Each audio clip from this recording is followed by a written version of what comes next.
अनुकरण कर लेते हैं देख देख कर।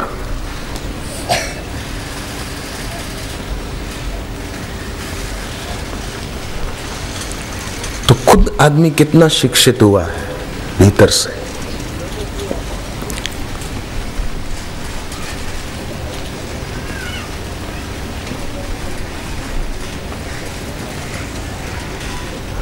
विज्ञानियों ने एक प्रयोग किया, एक पक्षी के अंडे ले लिए और उनको जितना सेक की जरूरत थी उनको उतना ताप उतना सेक दिया जितना उनको टेम्परेचर चाहिए दिया। बच्चे अंडे में से बाहर आए, उनको खुराक देते रहे, परंतु विज्ञानियों ने पाया कि वो उड़ नहीं पा रहे थे। तो उनको आश्चर्य हुआ कि इनके पास पंख हैं, उड़ने की क्षमता है, हमने इनको खुराक दिया है, तो ये उड़ते क्यों नहीं है। फिर उन्होंने उन बच्चों की जो माँ थी, जो पक्षी उनकी जननी उसको उसके बच्चों के पास रखा। तो बच्चे उनको देख देख कर उसने पंख फड़फड़ाए तो बच्चों ने भी पंख फड़फड़ाए। वो उड़ी तो बच्चे भी फिर उसके साथ उड़ गए। विज्ञानियों ने घोषणा की कि बच्चे देख देख कर सीखेंगे। बच्चों की परीक्षा हो ना तो ऐसा मत बोलो कि टीवी मत देखो, परीक्षाएं हैं, पिक्चर देखना छोड़ो, सीरियल मत देखो, गाने मत सुनो, पढ़ाई में ध्यान दो, ऐसा मत बोलो। अपितु ये बोलो कि बेटे जब तक तुम्हारी परीक्षा पूरी नहीं होगी तब तक हम भी टीवी नहीं देखेंगे, तब तक हम भी घूमने फिरने नहीं जाएंगे, हम भी यहीं तुम्हारे साथ हैं। तो जैसे बच्चों को युक्ति से संवारा जाता है, उसी प्रकार अपने मन को भी युक्ति से ही साधा जा सकता है और सध सकता है। जो दौड़ सकता है वो खड़ा भी हो सकता है। ऐसा नहीं कि जो दौड़ता है वो दौड़ता ही रहेगा, खड़ा भी हो सकता है। उसी प्रकार जो मन चंचल है वो मन स्थिर भी हो सकता है।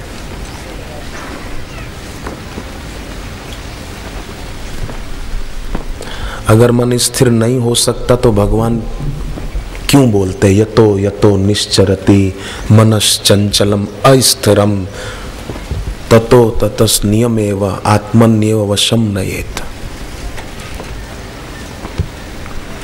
बोलते क्यों?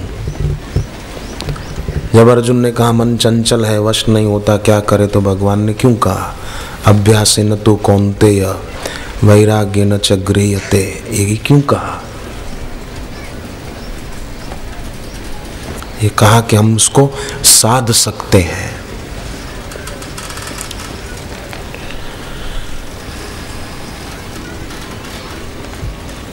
पर जैसे सुबह बताई थी नो बात के भूल जाते। सुबह संध्या के समय जो नहीं थे सत्संग में हाथ ऊपर करें, सुबह नहीं थे, ऊपर संध्या हुई थी, नहीं थे। हाँ तो सुनो, एक आदमी को रोग था, बेचारा भूल जाता था।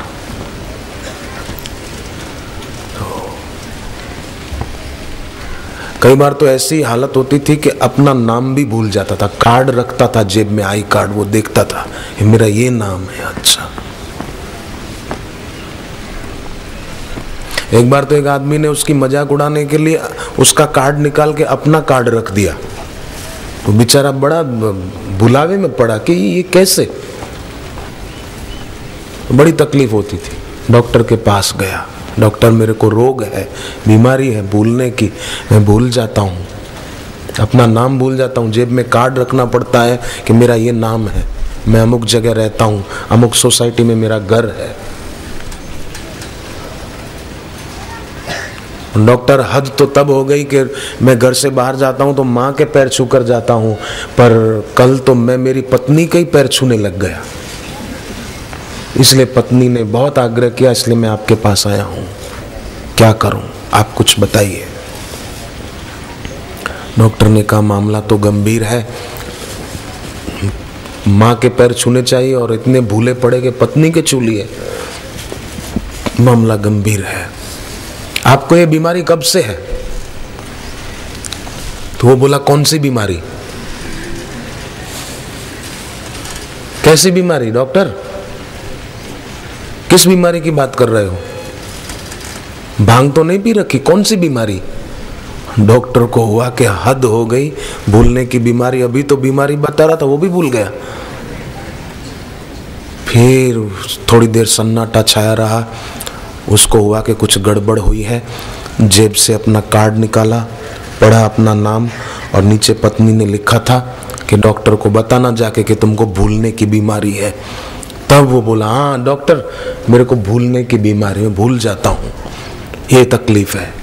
तो डॉक्टर ने कहा वो तो ठीक है मैं इलाज कर दूंगा पर पहले मेरी फीस दे दो तू, मैं इलाज करूँ फिर तू वो भी भूल जाए तो जैसे उसको भूलने की बीमारी थी ऐसे लोगों को भूलने की बीमारी लगी हुई है।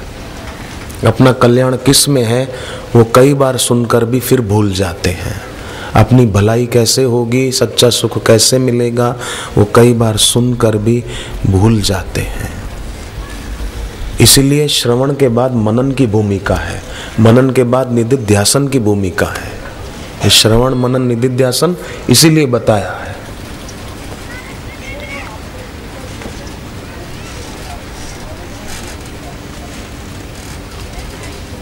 गंगा सती ने इसीलिए कहा शीलवंत साधु ने वारे वारे नमिए, बार बार नमो, क्यों, ताकि बार बार हम उनके पास जाएंगे, उनके चरणों में बैठेंगे तो ये भूल निकल जाएगी, भूलने की भूल वो निकल जाएगी। इसलिए जरूरी है शिविर के निमित्त आश्रम में आना, और जो एक बार शिविर में आते हैं और उनको रस आता है तो फिर बार बार शिविर में आने की इच्छा रखते हैं। भले पूरी सुविधा न भी मिले, घर पे जैसी सुविधा होती है ऐसी नहीं भी होती है, अपन बाहर जाते हैं तो, पर फिर भी ऐसे पवित्र ये साबरमती नदी जो है ये पौराणिक तीर्थ है, ऐसे तीर्थ में आकर रहना 4 दिन 5 दिन, ध्यान करना, जप करना, सत्संग सुनना, ये भी अपने आप में एक बहुत बड़ी बात है। तेरी भक्ति करने में ही मजा है, तेरा ही नाम लेने में मजा है। आनंद, मजा माने आनंद, मजा माने तुच्छ मजा नहीं।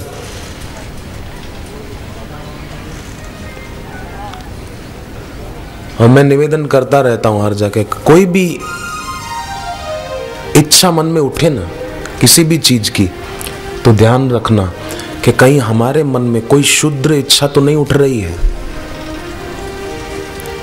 कोई तुच्छ इच्छा तो नहीं उठ रही है, क्योंकि तुच्छ इच्छा वो तुच्छ योनियों में ले जाएगी, क्षुद्र इच्छा वो क्षुद्र योनियों में ले जाएगी, जरूर ले जाएगी। इसलिए कुछ भी चाहो तो बहुत सोच समझ के चाहना। मैंने एक विद्यार्थी की डायरी देखी, उसमें लिखा, विद्यार्थिनी एक लड़की बच्ची थी 12-13 साल की, उसकी डायरी में लिखा था माय फेवरेट हीरो फलाना, कोई नाम लिखा था, माय फेवरेट हीरोइन किसी एक्ट्रेस का नाम लिखा था, माय फेवरेट क्रिकेटर किसी क्रिकेटर का नाम लिखा था। मैंने उसको बुलाया, कहा कि ये तूने लिखा है? उसने कहा हाँ मैंने लिखा है। फिर मैंने उसको बताई बात, पर आजकल बच्चों को पता ही नहीं बेचारों। इसलिए गुरुकुल में रहने वाले बच्चे बड़े फायदे में हैं।